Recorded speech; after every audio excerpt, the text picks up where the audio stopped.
ত্রিদেবের জন্ম এক অলৌকিক সৃষ্টির রহস্য। এই সৃষ্টি কে করল, কার ইচ্ছায় এই মহাবিশ্বের সূচনা, আর কে সেই প্রথম আলো যিনি জন্ম দিলেন ত্রিদেবের, ব্রহ্মা, বিষ্ণু ও মহেশ্বরকে। আজ আমরা সেই রহস্য ভেদ করব। গল্প নয়, এ হলো আমাদের পুরাণ, আমাদের শাস্ত্রের কথা। চলুন ফিরে যাই সেই অনন্ত শূন্যতায়, যেখানে কিচ্ছু ছিল না, শুধু ছিলেন তিনি, পরমা শক্তি। প্রথম পর্ব, লিঙ্গভাব কাহিনী ও ব্রহ্মার অহংকার ভঙ্গন। অনন্ত শূন্যতায় শুধু অন্ধকার আর নীরবতা। হঠাৎ সেই শূন্য থেকে উদ্ভব হলো এক দৈব জ্যোতির্ময় আগুনের স্তম্ভ। শুরু নেই, শেষ নেই। সেই সময় আত্মপ্রকাশ করলেন দুই শক্তিধার, ব্রহ্মা ও বিষ্ণু। কে শ্রেষ্ঠ, এই প্রশ্ন ঘিরেই জন্ম নিল দ্বন্দ্ব। ব্রহ্মা বললেন, আমি সৃষ্টিকর্তা, আমি প্রথম। বিষ্ণু বললেন, আমি পালন করি, সৃষ্টিকে টিকিয়ে রাখি, তাই আমি শ্রেষ্ঠ। এই অহংকারের মধ্যে আবির্ভূত হলেন সেই অনন্ত অগ্নিস্তম্ভ। তারা বুঝতেই পারল না এর শুরু বা শেষ কোথায়। বিষ্ণু রূপ নিলেন বরাহ হয়ে নিচের দিকে গেল, ব্রহ্মা রূপ নিলেন হাঁস হয়ে ওপরের দিকে গেলেন। হাজার যুগ পেরিয়ে গেল, কেউ শুরু বা শেষ খুঁজে পেল না। বিষ্ণু এসে বললেন, আমি হেরে গেছি। কিন্তু ব্রহ্মা মিথ্যা বললেন, আমি শেষ দেখে এসেছি, সাক্ষী স্বরূপ কেতুকী ফুল নিয়ে এসেছি। এই মিথ্যার ফলে অগ্নিস্তম্ভ থেকে আবির্ভূত হলেন ভগবান শিব রুদ্র রূপে। মিথ্যা বলে তুমি নিজেকে সৃষ্টিকর্তা বলছো, অহংকারের শাস্তি পেতেই হবে। শিব পুরাণ, লিঙ্গ পুরাণ।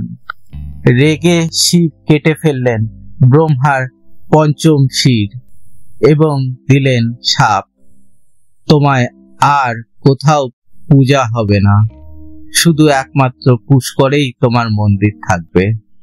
শাস্ত্র উৎস, লিঙ্গ পুরাণ, শিব পুরাণ। দ্বিতীয় পর্ব, পদ্মনাভ বিষ্ণু ও ব্রহ্মার সৃষ্টি। নির্বাক শান্ত জলে ভেসে আছেন বিষ্ণু। তার নাভি থেকে গজিয়ে উঠেছে এক বিরাট পদ্ম। সেই পদ্মের ওপর আবির্ভাব হলেন ব্রহ্মা। তবে তখনও তিনি জানতেন না কোথা থেকে এলেন। তিনি চেয়ে থাকলেন চারদিকে, কিছুই নেই। তখন তিনি ধ্যানস্থ হলেন।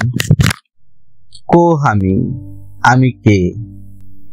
এই ধ্যানেই তিনি শুনলেন আকাশবাণী, তুমি আমারই সৃষ্টি, সৃষ্টি করো এই জগৎকে। এই ঘটনার ফলে তিনটি স্তম্ভ দাঁড়ায়, ব্রহ্মা সৃষ্টি, বিষ্ণু পালন, শিব প্রলয়। উৎস বেদ, শ্রীমদ্ ভগবত, বিষ্ণু পুরাণ। তৃতীয় পর্ব, আদি শক্তি, দেবী সৃষ্টি রহস্য ও ত্রিদেবের উৎপত্তি। এই জগতের মূল সৃষ্টি হয়নি পুরুষ শক্তি দিয়ে। সবচেয়ে প্রথমে ছিলেন আদি শক্তি, মহাকালী, মহাসরস্বতী, মহালক্ষ্মী। দেবী নিজেই ধ্যান থেকে সৃষ্টি করলেন তিন মহাশক্তিকে। এক ব্রহ্মা, তার রজগুণ থেকে। দ্বিতীয় বিষ্ণু, তার স্তবগুণ থেকে। তৃতীয় রুদ্র বা শিব, তার তমগুণ থেকে। মমতেই সৃজিলেন ত্রিদেব। আমি আদি শক্তি, আমি জন্ম দিলাম ত্রিগুণধারী এই ব্রহ্মাণ্ডের পরিচালকদের। দেবী মহাত্মা, দুর্গা সপ্তর্ষি। ত্রিদেব তখন দেবীর কাছে প্রার্থনা করেন, আমাদের কাজ বুঝিয়ে দিন মা। তখন মা বললেন, ব্রহ্মা সৃষ্টি করবে, বিষ্ণু পালন করবে, শিব করবেন প্রলয়। এইভাবে সৃষ্টি হয় ত্রিমূর্তি এবং পরম্পরায় তৈরি হয় ব্রহ্মাণ্ডের রহস্যময় ধর্মচক্র।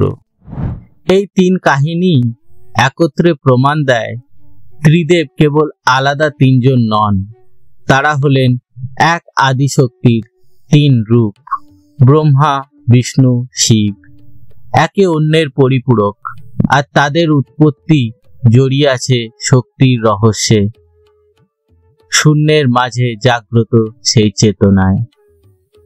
একং সদ্দীপা বহুধা বেদান্তি, সত্য একটাই, জ্ঞানীরা তাকে বিভিন্ন নামে ডাকে, ঋগ্বেদ। আপনার যদি ভালো লেগে থাকে এই অলৌকিক সৃষ্টি কাহিনী, তবে ভিডিওটি লাইক করুন, কমেন্ট করুন আপনাদের কি মনে হয় আসল সৃষ্টিকর্তা কে, শেয়ার করুন আপনার বন্ধু ও পরিবারদের সাথে, এবং সাবস্ক্রাইব করুন সনাতন ইউনাইটেড, যেখানে প্রতিটি কাহিনী আপনাকে ছুঁয়ে যাবে হৃদয়ের গভীরে।